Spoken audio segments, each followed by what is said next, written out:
Iran আৰু ওমানৰ মাজৰ এই সৰু অংশটোৱে বিশ্ব অৰ্থনীতি ধ্বংস কৰি পেলাব পাৰে। এয়াই হৈছে হৰমুজ প্ৰণালী।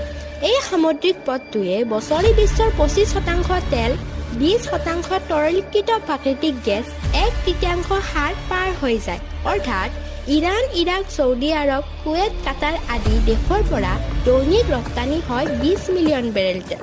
এটা মাত্ৰ প্ৰতি ভাৰত, চীন, জাপান, দক্ষিণ কোৰিয়া, ছিংগাপুৰৰ দৰে দেশত অন্ধকাৰ।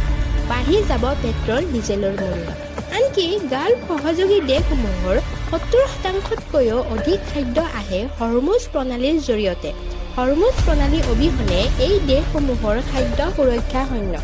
ইয়াৰ বাণিজ্যিক গুৰুত্বৰ বাবে চলিত ইজৰাইল-ইৰাণ যুদ্ধত ই দিশ নিৰ্ণায়ক হৈ পৰিছে।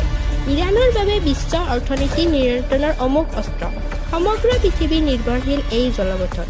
কিন্তু মাত্ৰ 21 মাইলৰ বাবে বিশ্বই এখন যুদ্ধৰ বজা সহিব পাৰিবনে? জানিবলৈ ফ'ল' কৰক।